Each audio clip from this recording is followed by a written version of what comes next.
की बेसिस पढ़ रहे हैं और पहले 5 चैप्टर जो हैं वो बेसिकली इस पूरे सिलेबस की हमें बुनियाद समझा रहे हैं।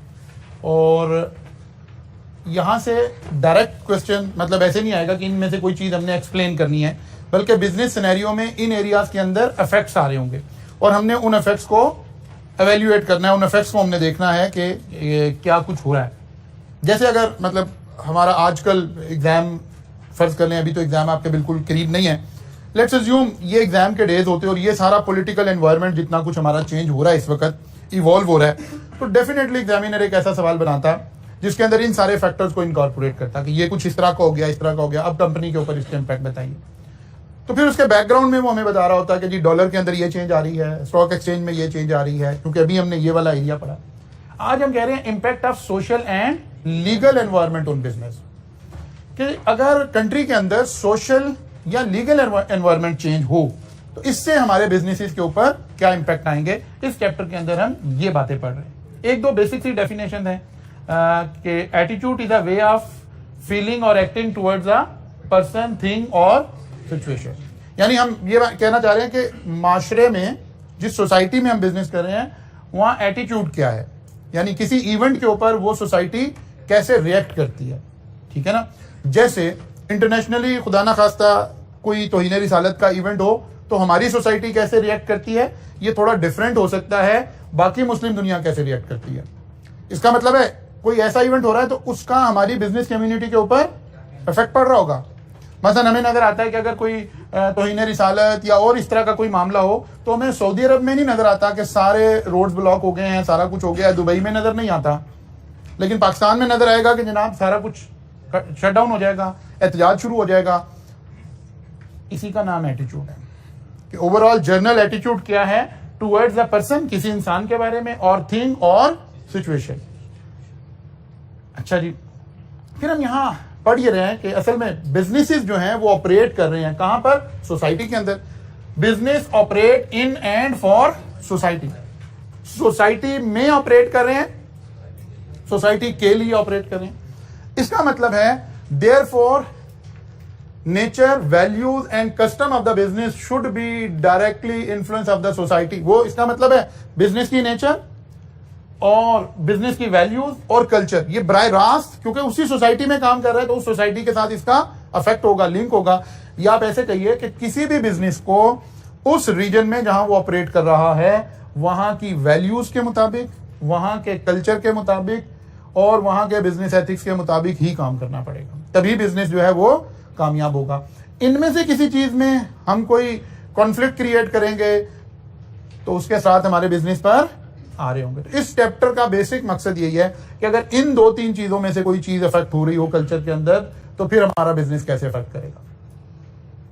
3 बातें हम देखना चाह रहे हैं। सबसे पहले हम देखना चाह रहे हैं सोशल फैक्टर के अंदर अगर कोई चेंज आ रही है तो क्या अफेक्ट होंगे, या सोशल फैक्टर हम कह किसको रहे हैं। Social factor are things that affect someone lifestyle, और लाइफस्टाइल अभी हम डिफाइन कर रहे हैं कि लाइफस्टाइल का क्या मतलब है। लाइफस्टाइल का क्या मतलब है, चलें यही डिफाइन कर लेते हैं। दीज कुड, लाइफस्टाइल का मतलब है लोग जिंदगी कैसे गुजार रहे हैं, और ये चेंज होगा। मतलब हम अपने पाकिस्तान में भी अगर बात करेंगे तो हमारे हर सूबे का लाइफस्टाइल अलग होगा, शहरों का लाइफस्टाइल अलग होगा, छोटे शहरों का अलग होगा और देहातों का अलग होगा। तो कह रहा है these could include wealth, religion, buying habits, education level. ये सब किस चीज को अफेक्ट कर रहे हैं, हमारे लाइफस्टाइल को अफेक्ट कर रहे हैं। लोगों के पास पैसा कितना है, सबसे पहला लाइफस्टाइल तो यहां से अफेक्ट होगा। ठीक है ना। अगर लोगों के पास पैसा आ गया तो लोग क्या कर रहे होंगे, उनकी बाइंग हैबिट फौरन चेंज हो जाएंगी, वो लोकल चीजों की बजाय इंपोर्टेड चीजों पर जाना शुरू हो जाएंगे, लग्जरी आइटम, नेसेसिटीज से निकल के लग्जरी आइटम्स की तरफ जाना शुरू हो जाएंगे। इसका मतलब है जैसे ही लाइफस्टाइल में कोई चेंज आएगी तो हमारे बिजनेस के अंदर चेंज आएगी, बिजनेस के अंदर चेंज आएगी, हमारी इकोनॉमी के अंदर चेंज आएगी। सम टाइम हम अपनी कंट्री के अंदर ऐसा लाइफस्टाइल इंपोर्ट कर लेते हैं बिकॉज आजकल ग्लोबलाइजेशन हो गई है। चीज कहीं दुनिया में 10 मिनट पहले कोई एक वाक्य होता है तो सोशल मीडिया के बाद अगले 10 मिनट में पूरी दुनिया में वो स्प्रेड हो चुका हुआ होता है। इसी तरह फैशन हैं, इसी तरह स्टाइल्स हैं, सब कुछ ऐसे ही ट्रेवल कर रही है।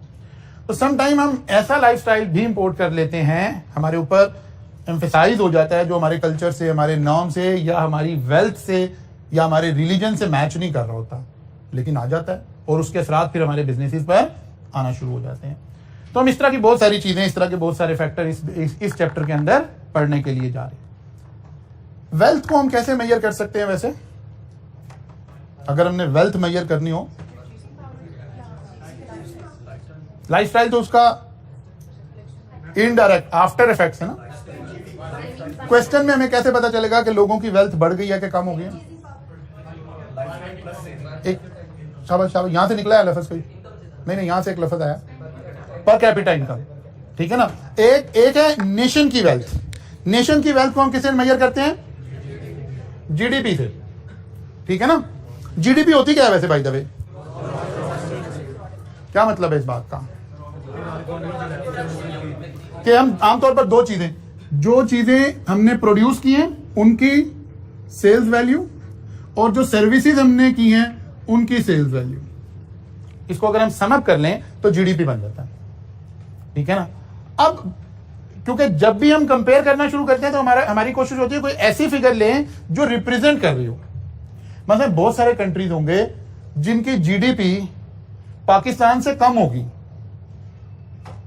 लेकिन वो पाकिस्तान से अमीर मुल्क होंगे, पॉपुलेशन कम होगी। इसका मतलब है मेयर जीडीपी को कंपेयर करेंगे तो कोई बात समझ नहीं आएगी। तो फिर हम इसको क्या करते हैं, जीडीपी को कन्वर्ट कर लेते हैं किसमें? पर कैपिटा इनकम में। पर means faeces, capita mean head, यानी पर्सन कह लें बाबू से। पर कैपिटा मींस पर हेड कितनी इनकम आ रही है। तो यहां से वो कोई किसी ना किसी हद तक रेलिवेंट बन जाएगी, ठीक है। मतलब दो फैमिलीज हैं आपके पास, एक हमसाये में फैमिली रहती है, एक ये फैमिली है। इस फैमिली की, क्योंकि हम छोटी लेवल पे बात करें, इस फैमिली की 2 लाख रुपया इनकम है और इस फैमिली की 4 लाख रुपया इनकम है। यहां से हम कह रहे हैं ऐसे नहीं पता चल सकता कि कौन सी फैमिली के फाइनेंशियल हालात बेहतर हैं या खराब हैं, बल्कि देखना पड़ेगा यहां कितने अफराद रह रहे हैं। हम कह रहे हैं जी यहां 5 अफराद रह रहे हैं और यहां हम कह रहे हैं जी 12 अफराद रह रहे हैं। इसका मतलब है कौन सी फैमिली अमीर हुई? Per capita will define more appropriately कि हम कहां खड़े होंगे। इसका मतलब है अगर हमें कहना हो कि वेल्थ इंक्रीज हुई है तो फिर पर कैपिटा इनकम से पता चलेगा, जीडीपी से पता नहीं चल रहा होगा। सो सेविंग से भी पता चल सकता है, लेकिन per capita income is the most appropriate term जो यहां पे हम यूज करेंगे तो हमें ज्यादा सही बात पता चलेगी। फिर आगे जी second, cultural factor. Culture factor comprise of set of values and ideologies of a particular community or group of individual। क्या values हैं, क्या ideologies हैं, इसे हम क्या कह रहे हैं? Cultural values कह रहे हैं। It is the culture of an individual which decide the way he or she behave। क्या culture है, क्या norm है, ये इसी को हम cultural values कह रहे हैं। मतलब हम पाकिस्तान में रह रहे हैं तो हमारा कोई एक बेसिक बुनियादी स्ट्रक्चर कल्चर का होगा, कहीं कहीं इफेक्ट भी हो रहा होगा, कहीं कहीं डिटीरिएट भी हो रहा होगा, लेकिन स्टिल कोई ना कोई वैल्यूज होंगी, कहीं ना कहीं हम खड़े होंगे, कहीं ना कहीं वैल्यूज होंगी। आज भी आप मेट्रो में अगर बैठे हैं और आप सीट पर बैठे हैं और एक कोई बूढ़ा आदमी आ जाएगा तो हम एक्सपेक्ट करते हैं कि आज भी बच्चे उसे जगह दे देते होंगे, ठीक है ना। आज अगर हमें यहाँ क्लासरूम से एकदम से बाहर निकलने की जरूरत पड़ जाए, किसी इमरजेंसी में भी खुदा ना खाता निकलने की जरूरत पड़ जाए, फिर भी हम एक्सपेक्ट करते हैं कि कहीं ना कहीं हम मेल और फीमेल को, तकद्दुस को बहाल रखकर निकलने की कोशिश कर रहे होंगे। ये हमारी कुछ नॉर्म्स होंगी, कुछ कल्चर होंगे, कुछ वैल्यूज होंगी। ये सब कुछ भी हमारे बिजनेसेस को अफेक्ट कर रहा होगा। अभी बाद में 1 by 1 देखने में। फिर तीसरी चीज क्या आ गई? डेमोग्राफिक्स। डेमोग्राफिक्स का क्या मतलब है? पैटर्न ऑफ पॉपुलेशन, ठीक है ना। डेमोग्राफिक का क्या मतलब है? अगर आसान से हम बात करें, पैटर्न ऑफ पॉपुलेशन। वैसे डेमोग्राफी का लफ्ज पॉपुलेशन की हर चीज के लिए इस्तेमाल होता है, ठीक है ना। यानी पॉपुलेशन के साइज के लिए, पॉपुलेशन की डेंसिटी के लिए, एज स्ट्रक्चर के लिए, बर्थ रेट के लिए, डेथ रेट के लिए, सेक्स रेशो, मेल फीमेल की रेशो क्या है, फिर मेल हैं तो किस एज में लोग ज्यादा हैं। जैसे हम एक बड़ा एज अ नेशन हम हमेशा एक बात कहते हैं कि जी हमारे यहाँ यूथ ज्यादा है और इसकी वजह से ही अच्छा ठीक होगी बात। तो यूथ ज्यादा है, कुछ कंट्रीज हैं जहां ओल्ड एज के लोग ज्यादा हैं। इन सारी बातों को एक्सप्लेन करने के लिए जो लफ्ज हम इस्तेमाल करते हैं दैट इज डेमोग्राफी। अब ऑब्वियसली डेमोग्राफी का तो सबसे ज्यादा इंपैक्ट होगा हमारे किसी भी बिजनेस के ऊपर। किसी बिजनेस के लिए कोई चीज अहमियत की हामिल होगी, किसी चीज के लिए कोई चीज अहमियत की हामिल होगी। मसलन वो तमाम बिजनेसेस जिनका ताल्लुक यूथ के साथ हो, तो हम कहेंगे यार वो ज्यादा इस रीजन के अंदर फ्लोरिश कर सकते हैं, ठीक है। जैसे कि खाने पीने का, फास्ट फूड का, ये सारी चीजें ज्यादातर कौन यूज कर रहा है? यूथ यूज कर रही है, तो हम कहेंगे कि जनाब ये वाला बिजनेस ज्यादा बेहतर है। फिर पॉपुलेशन में हम अगर जेंडर की वो देखें, डिवाइड देखें, तो हम कहते हैं मोर देन 50% फीमेल्स हैं। इसका मतलब है अगर हम सिर्फ कोई मेल ओरिएंटेड बिजनेस करना चाहेंगे तो हमें लगेगा कि इसका मतलब है हाफ ऑफ द पॉपुलेशन हमारी टारगेट मार्केट है। फिर बाद दफा हमें बिजनेसेस करने के बाद पता चलेगा कि यार हम पहले ठीक नहीं कर रहे थे, ठीक है ना, पहले हमने गलत ऑडियंस को अटैक किया था, फिर हमें लगा कि यार नहीं ये नहीं, ऐसे नहीं, ऐसे है। क्योंकि ये तीनों चीजें, सोशल फैक्टर, कल्चर, नॉर्म्स, ये सारा कुछ मिलकर हमें डिसाइड करेगा कि हमें क्या करना है। मसलन जुनैद जमशेद ने जब अपना बिजनेस शुरू किया जे डॉट से, तो ये एक फुली मेल ओरिएंटेड शॉप्स थी, ठीक है ना, फुली मेल ओरिएंटेड शॉप्स थी, और मेल के ड्रेसेस यहां पर मिलते थे, कुर्ते शुर्ते और ये शलवार कमीज वाले ड्रेसेस, पाकिस्तानी ड्रेस मिलते थे। लेकिन उन्हें कुछ अरसे के बाद दो बातों का अंदाजा हुआ, एक लाइफस्टाइल की वजह से या कल्चर कह लें उसे, और दूसरा डेमोग्राफिक की वजह से। यार more than 50% of the population तो हमारी कस्टमर ही नहीं है। फिर मेल की जो ड्रेसिंग नीड्स हैं वो उतनी हाई नहीं है जितनी फीमेल्स की हैं। मतलब मेल ये याद नहीं रख रहा होता कि मैं फलां मौके पे गया था तो उस वक्त भी यही कपड़े पहने हुए थे। तो मतलब ये वाली मेमोरी मेल को अल्लाह ने दी नहीं हुई है, ठीक है ना। हम हैरान हो जाते हैं कि वो कोई 3 साल पहले, 2 साल पहले भी कोई गैदरिंग हुई हो तो वो हमारी वाइफ को या हमारी बहनों को उन्हें याद होता है कि नहीं ये कपड़े तो मैंने वहां पहने थे। अब वो याद कैसे रखते हैं? ये कोई गॉड गिफ्टेड टैलेंट है, ठीक है ना। तो जो फीमेल की ड्रेसिंग नीड्स हैं वो मेल से ज्यादा है, कॉस्टली भी है, सारा कुछ है। तो जे डॉट को बड़ी जल्दी एहसास हो गया कि यार ये काम मैंने गलत कर लिया, तो फिर उन्होंने मिक्सिंग शुरू कर दी, उधर चले गए। अच्छा, रिवर्स में भी है, रिवर्स में भी अगर हम जे डॉट की एग्जाम्पल ले रहे हैं तो रिवर्स में भी देखें, जैसे खादी ब्रांड आ गया, खवातीन का, प्योर खवातीन का ब्रांड आ गया। अब उन्हें लॉन्च करके, हालांकि वो बेहतरीन बिजनेस भी कर रहे हैं, सारा कुछ कर, लेकिन उन्हें एहसास हो रहा है कि यार वो फीमेल जो मेल्स के साथ आई हुई है शॉपिंग के लिए, तो वो जो बंदा कस्टमर वहां खड़ा है उसके रिलेटेड तो कोई चीज ही नहीं है यहां पर। अब वो रिवर्स में वो मेल लॉन्च कर रहे हैं। इसकी अंडरस्टैंडिंग, एटीट्यूड्स की अंडरस्टैंडिंग, कि जब एक फैमिली घर से शॉपिंग करने निकली है तो मेल भी कुछ खरीदने के लिए निकला है, फीमेल भी खरीदने के लिए निकली है, तो हम दोनों कस्टमर को क्यों एंटरटेन नहीं करें। Cultural effect, social factor, demographics, ये सारी हमें अंडरस्टैंड करनी पड़ेगी जब हम बिजनेस कर रहे होंगे। आपको बिजनेस में अपने कस्टमर का नॉलेज होना, उसके लाइफस्टाइल का नॉलेज होना, उसके कल्चर का नॉलेज होना, उसकी लाइकिंग एंड डिसलाइकिंग का नॉलेज होना, ये बड़ा अहम बात है। अब जब बिजनेस में होते हैं तो आप हर बात जो सही है वो नहीं कह सकते, बल्कि आपको अपने कस्टमर बेस को देखना पड़ता है। मसलन हम यूथ को पढ़ा रहे हैं, बहुत बड़ा रिस्क लेते हैं जब हम कोई सोशल मीडिया के ऊपर कमेंट कोई ऐसे डालते हैं जो कि यूथ जिसको लाइक नहीं कर रही होती, ठीक है ना। या हम क्लास में बिल्कुल बाइस्ड होकर गुफ्तगू नहीं कर सकते, हमें देखनी पड़ेगी कि कौन सी ऑडियंस बैठी हुई है।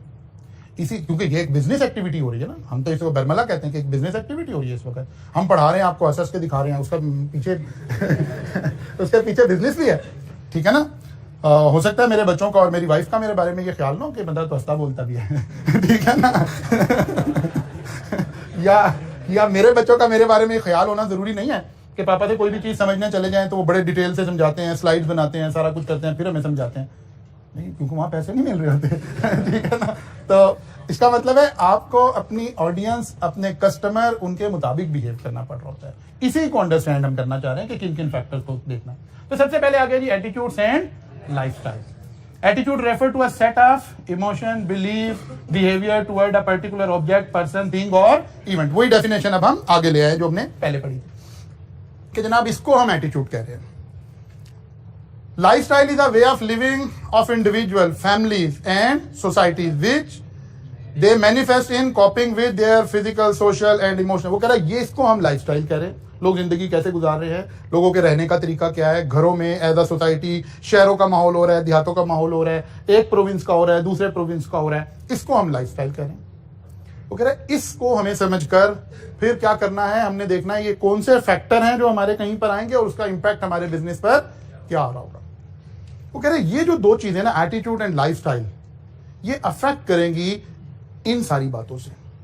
मसलन एजुकेशन हमारे लाइफस्टाइल को अफेक्ट करता है कि नहीं करता? करता है, हर एंगल से करता है, हमारे एटीट्यूड को भी रिफ्लेक्ट करता है। वो कहता है कि ये दोनों चीजों के ऊपर अफेक्ट आएगा एजुकेशन लेवल से। एजुकेशन इंक्रीज हो रही है तो लाइफस्टाइल और हो जाएगा, एटीट्यूड्स और हो जाएंगे, और अगर ज्यादा एजुकेटेड सोसाइटी नहीं है तो फिर किसी और तरह से आप काम कर रहे होंगे। इसका मतलब है कंट्री के अंदर क्योंकि लाइफस्टाइल या एटीट्यूड मेरे बिजनेस को अफेक्ट कर रहा है, इसका मतलब ये हुआ इनडायरेक्टली कि एजुकेशन लेवल मेरे बिजनेस को अफेक्ट कर रहा है। अब देखना यही है किस बिजनेस पे पॉजिटिव इफेक्ट डाल रहा है और किस बिजनेस पर नेगेटिव इफेक्ट डाल रहा है। मसलन जी, पॉजिटिव इंपैक्ट किस बिजनेस पे डल रहा होगा? राइस पे डल रहा होगा। अच्छा, राइस को निकाल के भी थोड़ी एग्जांपल सोचनी है हमने जी। वो तो एक ही बात होगी, हम इसे दो अलग अलग नहीं समझते, ठीक है ना। हम उसे अपनी ही ब्रांच समझते हैं। वो हमारे ही बड़े पुराने कोलीग और बहुत अच्छे और बड़े कीमती दोस्त वहां गए हैं, तो इसलिए हम उसे कंपेटिटर तस्वीर नहीं करते। इस सेक्टर से निकल के बात कर लेते हैं तो आसानी रहेगी जी। और सोचिए, आपने ऐसे बिजनेसेस सोचने हैं जिसमें एजुकेशन बढ़ने से पॉजिटिव इंपैक्ट आएंगे। पहले इसको सोचते हैं। Stationery is a very good example, books का business is a very good example, laptop, ये सारी डिवाइसेस, ये ऑनलाइन सर्विसेज प्रोवाइड करने वाले लोग, ठीक है ना, आईटी एक्सपर्ट्स। एजुकेशन लेवल बढ़ रहा है तो इन सब की जरूरत बढ़ रही है। ऐसे ही है। नेगेटिव इंपैक्ट सोचते हैं। नेगेटिव इंपैक्ट, एजुकेशन का मतलब क्या है? एक तो तालीम है, एक दूसरा मतलब है अवेयरनेस, ठीक है ना। एजुकेशन का सिर्फ ये मतलब नहीं है कि जी डिग्री कहां से ले ली है, बल्कि अवेयरनेस भी एक उसका मीनिंग हो सकता है।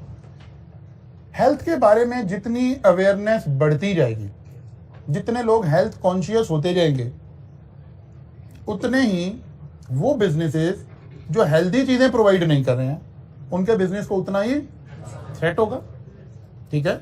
उनके बिजनेस को उतना ही थ्रेट होगा। Like cold drinks, energy drinks, ये फास्ट फूड, ये फ्रोजन आइटम्स। अगर हम अवेयरनेस लेवल हेल्थ का इंक्रीज करें तो इनके बिजनेसेस डाउन होना शुरू हो जाएंगे, ठीक है ना। तो इस तरह इसका मतलब ये हुआ कि कुछ बिजनेसेस पर एजुकेशन का पॉजिटिव इंपैक्ट आएगा और कुछ बिजनेसेस पर नेगेटिव इंपैक्ट। ग्लोबलाइजेशन से क्या मुराद है? जो हम एक पुराना घिसा सा लफ्ज अब यूज कर लेते हैं तो बहुत पुराना हो गया कि वर्ड क्या हो गया, ये ग्लोबल विलेज बन गई। तो जितनी ग्लोबलाइजेशन इंक्रीज हो रही है, कुछ बिजनेसेस के लिए तो बहुत फायदा हो रहा है, ठीक है, बहुत फायदा हो रहा है कि बच्चे क्या कर रहे हैं जी, पाकिस्तान में बैठकर थोड़ा सा लर्न कर लेते हैं, कोई एक आधी स्किल छोटी मोटी, और फिर अपनी सर्विसेज को दुनिया भर में सेल कर रहे। और जिस बच्चे को ये जरा सा भी कहीं से उसने आर्ट कोई सीख लिया, कोई एक आधी चीज भी सीख ली, क्योंकि बाहर से डॉलर्स में पैसे आ रहे होते हैं, तो कहता सर मैं तो 2 लाख रुपया कमा रहा हूं, क्योंकि $1000 भी कमा लिया उसने तो बस मौज हो गई। $500 भी कमा लिए तो एक रीजनेबल अमाउंट आनी शुरू हो गई।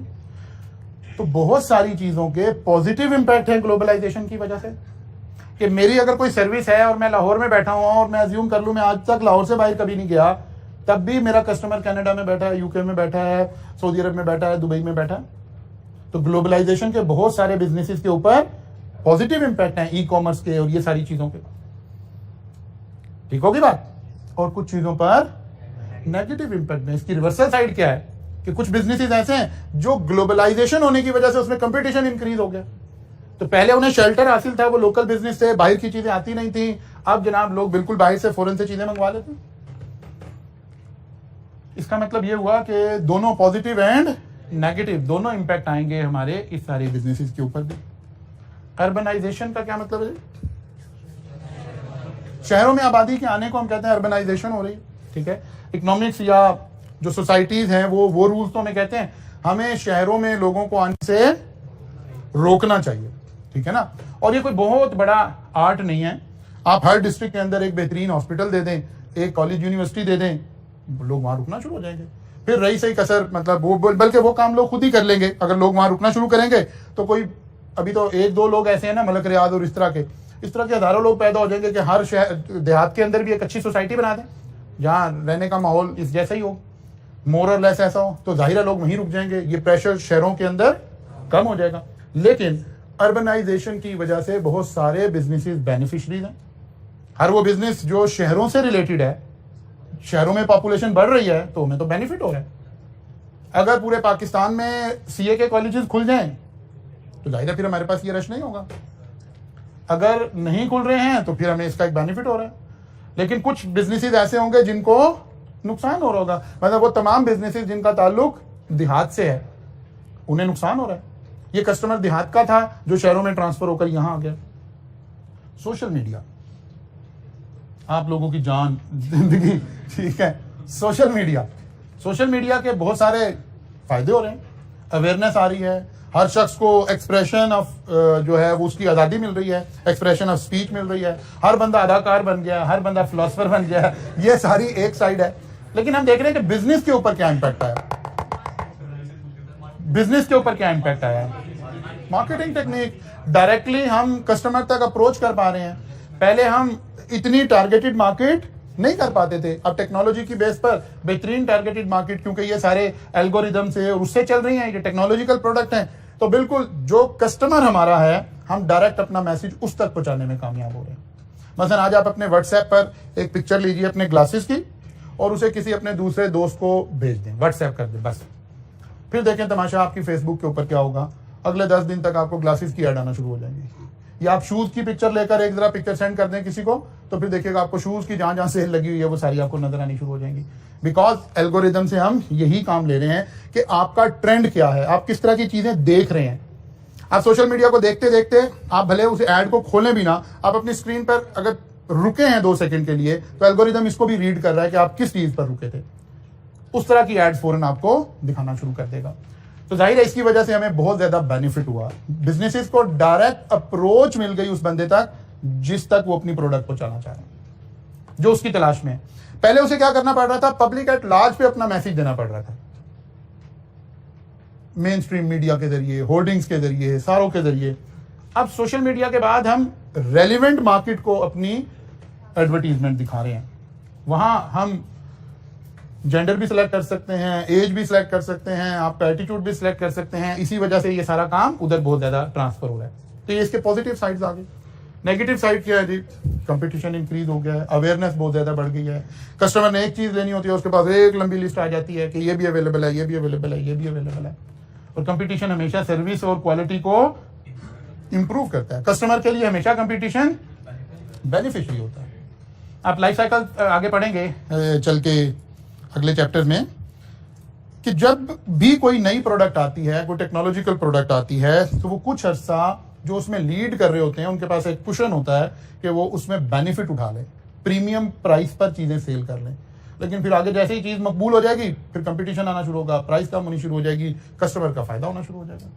आप सब लोग उसकी एग्जाम्पल हैं, ठीक है ना। जैसे ऑनलाइन एजुकेशन में कंपटीशन क्रिएट हुआ, प्राइसेस नीचे आना शुरू हो गई, आपके पास एक लंबी लिस्ट आना शुरू हो गई कि अच्छा यार ये टीचर भी है, ये टीचर भी है, ये भी है। आप बैठे लाहौर में, आप कराची के टीचर्स को भी जानते हैं, हम पढ़ा लाहौर में रहे हैं, हमारे कस्टमर कराची में भी बैठे हैं। तो ये सारा किसकी वजह से हो रहा है, सोशल मीडिया की वजह से हो रहा है। और अगर आप अपनी सारी बात करें तो सोशल मीडिया के आगे ब्रैकेट में क्या लिख लें, CS* लिख लें। अच्छा जी।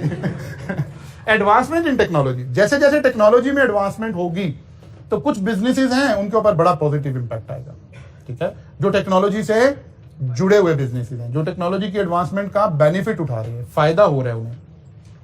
और कुछ बिजनेसेस ऐसे होंगे जो अफेक्ट हो रहे होंगे। जैसे ही टेक्नोलॉजी आ जाएगी तो जाहिर है वो जो नॉन टेक्नोलॉजिकल प्रोडक्ट थी वो पीछे एलिमिनेट होना शुरू हो जाएगी, उसके लिए डिसएडवांटेज हो जाएगा, लेकिन टेक्नोलॉजिकल प्रोडक्ट्स के लिए बेनिफिट हो जाएगा। एडवर्टीजमेंट के जो मीन्स हैं, जो जराए हैं, ये भी तो इम्पैक्ट कर रहे हैं, कि आज आपके पास अगर कोई भी टैलेंट है, आप अपनी स्ट्रेंथ एक अपना, आगे जाके हम पढ़ेंगे सॉर्ट एनालिसिस करना, अपनी स्ट्रेंथ्स को देखना। आपको देखना चाहिए कोई शख्स बिजनेस करना चाहता है, उसे सिर्फ एक काम सोचना चाहिए, यार मेरी स्ट्रेंथ क्या है, मैं कौन सा ऐसा काम है जो मैं बाकियों से बेहतर कर सकता हूं। बस सबसे अच्छा नहीं रिक्वायर्ड, एवरेज से अबव जाने का नाम सक्सेस है, ठीक है ना। एवरेज से बिलो जाने का नाम फेलियर है, एवरेज से अबव जाने का नाम सक्सेस है। आपको कोई भी एक चीज फील होती है, मतलब एक बंदे को लगता है कि यार उसे हलीम बहुत अच्छी पकानी आती है, उसने अपनी स्ट्रेंथ कैलकुलेट की कि यार मुझे हलीम ऐसी पकानी आती है कि आम बंदा ऐसी नहीं हलीम पका सकता। तो एडवर्टीजमेंट से, टेक्नोलॉजी से आज वो क्या करे, सिर्फ अच्छी हलीम बना ले, फिर उसको ऐड कर दे, फिर वो कहती है अच्छा जी मैं राइडर कहाँ से लाऊंगा, वो कहते नहीं नहीं राइडर वाली तो कंपनी अलग मिल जाएगी, फूड पांडा आ जाएगा, फलां आ जाएगा, डिमांड आ जाएगा। तो ये सारी चीजें मिलकर हमारे बिजनेसेस के कल्चर को क्या कर रही हैं, चेंज कर रही हैं। प्रीवियसली आप फूड का बिजनेस करना चाहते थे तो आपको कहीं रेस्टोरेंट ओपन करना पड़ना था, कोई पैसा इन्वेस्ट करना पड़ना था, कुछ ना कुछ करना पड़ना था। अब आप घर में बैठे हुए आपको कोई एक प्रोडक्ट बनानी आती है, आप उस प्रोडक्ट को उठा के सेल करना शुरू कर दें। जब वो चल जाए, एक लेवल पर आ जाए, फिर आप भले उसका बाकायदा सेटअप बना लें, जो मर्जी कर लें। घरों से आगाज किए हुए बिजनेस, किचन कुजीन जो ब्रांड है हमारा, ये कोई आज से अगर हम 10-12 साल पीछे चले जाएं तो ये खातून घर से, इन्हें केक बनाना आता था, ये घर से केक अपने जानने वालों को बनाकर देती थी। वहां से आगाज हुआ और बस ठीक है। और ये तो 15 साल पहले तो बहुत मुश्किल हालात थे बिजनेस को करने के लिए, आज तो बड़े आसान हालात हैं। मतलब आप समझते हैं कि आपके अंदर एक अच्छा टीचर छुपा हुआ है, तो आप अपने 2 लेक्चर रिकॉर्ड करें घर पे बैठकर, उसे यूट्यूब पे डाल दें, उसे उस पर डाल दें, सबको पता चल जाएगा यार इस बंदे के अंदर टैलेंट है। लोग आपको खुद अप्रोच कर रहे होंगे कि भाई आ जाओ हमारे साथ पढ़ा दो, ये कर दो, वो कर दो। तो एडवर्टीजमेंट एक इतना बड़ा सोर्स है कि आप उसके जरिए से जो कुछ पहले हम सोच रहे होते थे कि कहीं ऐसे हो जाए, कहीं ऐसे हालात हो जाए, आज आपके हाथ में चीजें हैं, आप उन्हें इस्तेमाल करके पॉजिटिवली चीजों को कैप्चर कर सकते हैं। फिर वो कहते हैं जो डिफरेंट कल्चर्स हैं, उनके जो नॉर्म्स हैं, उनके जो डायनामिक्स हैं, ये भी अफेक्ट कर रहे हैं आपके बिजनेस के ऊपर। इन सारी चीजों को जब हम देख रहे हैं, 5-7 चीजों को, और इनके इफेक्ट पॉजिटिव या नेगेटिव, तो इसका मतलब हम इस वक्त क्या स्टडी कर रहे हैं, attitudes and lifestyle. Social values, social values हम किसको कह रहे हैं जी, social values include common behaviour of a society that expressively और implicitly determine the boundaries of what is permissible, prohibited, acceptable, undesirable। वो कह रहे हैं सोशल वैल्यूज का मतलब ये 4 चीजें हर बंदे को खुद पता है जब वो उस माशरे में रह रहा है। कौन सी 4 बातें हैं, परमिसिबल, क्या चीजें मुझे करना अलाउड है as a society, as a माशरा, कोई इसको बुरा नहीं कह रहा होगा, परमिसिबल। प्रोहिबिटेड, प्रोहिबिटेड का क्या मतलब होता है, मना की हुई है, और कैसे मना की हुई है, कभी भी अलाउड नहीं है। प्रोहिबिटेड का मतलब होता है ये बात किसी हालत में भी अलाउड नहीं है। एक्सेप्टेबल का मतलब है काबिल कबूल है। अनडिजायरेबल का मतलब है लाइक नहीं की जाएगी, हाँ आप करेंगे तो शायद उतना मामला नहीं होगा, लेकिन अनडिजायरेबल है, ऐसा ना होता तो बेहतर है। वो कहते हैं ये 4 बातें हर आदमी को पता है। अब कोई बिजनेस आके ऐसा काम शुरू करे जो इन 4 वैल्यूज से टकरा रहा हो, तो बड़ा सक्सेसफुल बिजनेस होगा? नहीं होगा। हमें अपने माशरे की सोशल वैल्यूज के मुताबिक बिजनेस करना चाहिए। हर सोसाइटी के कोई नॉर्म्स होंगे, कोई रिलीजियस नॉर्म्स होंगे, कोई कल्चरल नॉर्म्स होंगे, कोई और नॉर्म्स होंगे, लेकिन इन 4 हेड के अंदर उसे बाउंड्रीज का पता हो कि क्या परमिसिबल है और क्या परमिसिबल नहीं है, क्या प्रोहिबिटेड है, क्या एक्सेप्टेबल है, क्या अनडिजायरेबल है। इसके अंदर रह के बिजनेस करेंगे तो फिर आप कामयाब होंगे, और अगर इनसे टकराएंगे तो आप अपने बिजनेस को नुकसान पहुंचा रहे होंगे। बल्कि अगर कभी आपके ऊपर कोई छाप भी लग जाए, कहीं से कोई इस तरह की कोई बात फैला दे आपके बारे में, तो आपको काउंटर करना पड़ेगा बिजनेस में कि यार इन 4 चीजों को मैं साथ लेके चल रहा हूं, मैं इनसे टकरा नहीं रहा हूं। शैजान बेकरी के बारे में एक टाइम था कि इनके ऊपर ये टैग लगना शुरू हुआ कि ये कादियानियों की है, ठीक है ना। अब मैं आपको समझाने के लिए कह रहा हूँ, रिलीजन को डिस्कस नहीं कर रहा।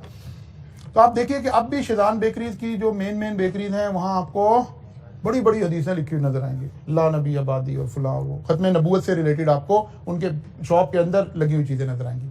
वाई?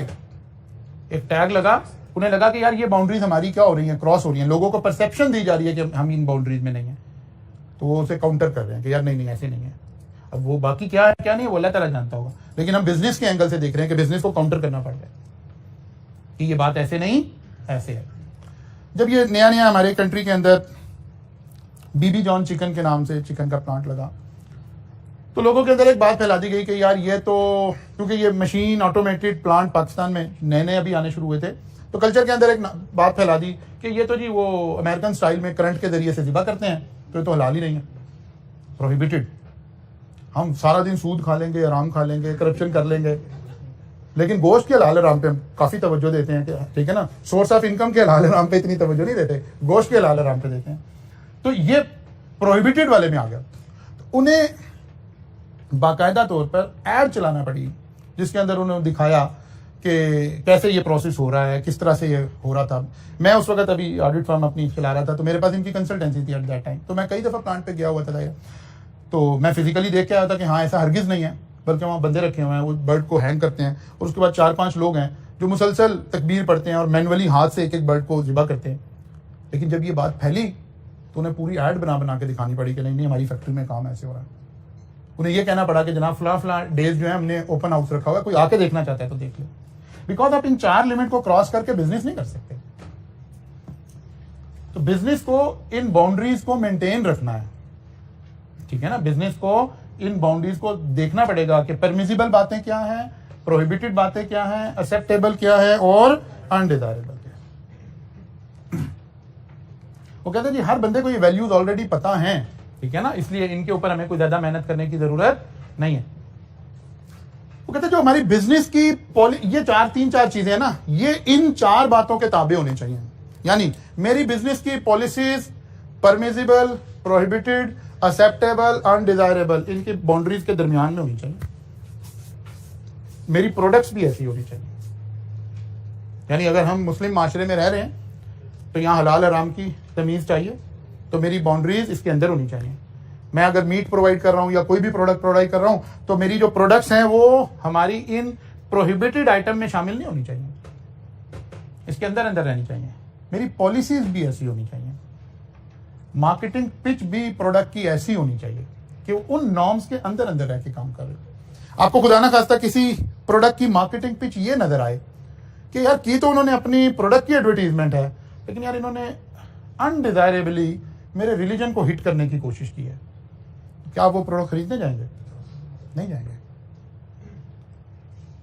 हमें इवन एड बनाते हुए, मार्केट पिच बनाते हुए भी देखना पड़ेगा कि ये उन बाउंड्रीज के साथ तो नहीं टकरा रही है। हाँ, ये बाउंड्रीज वक्त के साथ साथ थोड़ी बहुत चेंज हो रही हैं, इन्फ्लुएंस हो रही है, ग्लोबलाइजेशन के साथ थोड़ा सा इंपैक्ट आ रहा है, लेकिन खत्म नहीं हो गई है कि कोई बाउंड्री नहीं है जी जो मर्जी कर ले, ऐसा नहीं हो रहा है। पर्टिकुलरली जो रिलीजियस कंट्रीज हैं, चाहे उनका किसी भी रिलीजन से ताल्लुक है, वो अपने रिलीजन पे कोई बात सुनने के लिए तैयार नहीं है। नॉर्मली ये 4 बातें रिलीजन से ज्यादा ड्राइव हो रही हैं। तो कह रहे हैं कि अच्छा जी, स्टेक होल्डर, रिलेशनशिप ऑफ ए, कौन स्टेक होल्डर है? वो कहता है ये सोचने से पहले भी सोशल वैल्यूज को देखना पड़ेगा। मतलब आप तसव्वुर करें जरा, आपको ज्यादा अच्छी बात समझ आ जाएगी। आज कोई हम ब्रांड लॉन्च करें पाकिस्तान में और हम डंके की चोट पे कहें जनाब ये एक अमेरिकन ब्रांड है, आज के इस दौर में काम खराब हो जाएगा ना, काम खराब हो जाएगा। वो कहेंगे यार नहीं अमेरिका से तो आज़ादी लेने सारी कौम निकली हुई है बात। तो हमें अपने स्टेक होल्डर भी डिफाइन करने पड़ेंगे कि कौन बेनिफिशरीज हैं। जब ये डेनमार्क वाला वाकया हुआ, जब ये तौहीन रिसालत के वाकयात हो रहे थे, मैंने देखा बाइकआउट शुरू हुआ, तो स्टोर्स को लिख लिख कर लगाना पड़ गया क्या नहीं हम फलां कंट्री की चीज़ें नहीं रखते। कि पब्लिक में एक परसेप्शन है कि ये बंदा अगर वो इसका स्टेक होल्डर है, वो बेनिफिशरी हैं, तो फिर भी हमने इनसे चीज़ें नहीं खरीदनी। तो हमें अपनी बाउंड्रीज, अपनी वैल्यूज़ को देखना पड़ेगा कि कहाँ पर हमारी बाउंड्रीज हैं। इसका मतलब हुआ कि इन 4 बातों से हमें अपने बिजनेस की पॉलिसीज, अपने बिजनेस की प्रोडक्ट, अपने बिजनेस की मार्केटिंग, अपने बिजनेस के स्टेक होल्डर, ये इनके अंदर अंदर ही रखने पड़ेंगे, इससे बाहर नहीं रख सकते। कोई कंपनी बड़ी प्राउडली यहाँ ये नहीं कह सकती कि जनाब इसराइल के लोगों की इन्वेस्टमेंट है हमारी कंपनी के अंदर। ये कोई कह सकता है यहाँ खड़ा होकर पाकिस्तान में? नहीं कह सकता। आप समझ आ रही? इसी तरह कोई कंपनी बड़ा ओपनली आकर पाकिस्तान में ओपनली आकर कोई अल्कोहल और कोई इस तरह की प्रोडक्ट लॉन्च कर सकती है? नहीं कर सकती। क्या अल्कोहल बिकती नहीं हमारे मुल्क में? बिकती तो है, बिकती तो है, ठीक है ना। लेकिन ओपनली हमें पता कि नहीं ये हमारे लिए प्रोहिबिटेड लिस्ट में आ रही है, तो हम अपनी पॉलिसीज में, प्रोडक्ट्स में, मार्केटिंग में, स्टेक होल्डर में, सब बातों में इस चीज का ख्याल रखते हुए चल रहे होते हैं। अच्छा जी, बस कर दें डेमोग्राफी भी कर दें, मेरा कल बस कर देते हैं, कल यहां से आगे चलेंगे। लेकिन आप लोगों ने साथ साथ इसको समझना है। आपने पढ़ते हुए बैठकर इसको रटा नहीं लगाना है। बार बार आप ग्रुप में ऑनलाइन वाले बच्चे खासतौर पर बार बार ये सवाल पूछ रहे होते हैं। आपने ऐसे सोचना है, जैसे ये स्लाइड आपने पढ़ रहे हैं, अब आपको कितनी समझ आई है, आपने ऐसे सोचना है कि एजुकेशन कहां कहां पॉजिटिव है, कहां कहां नेगेटिव है। ग्लोबलाइजेशन किस बिजनेस के लिए पॉजिटिव है, किसके लिए, सोशल मीडिया किसके लिए पॉजिटिव है, किसके लिए नेगेटिव है। ऐसे सोचना है आपने सारी स्लाइड्स को। कल मुलाकात होगी इंशाल्लाह, यहां से आगे चलेंगे।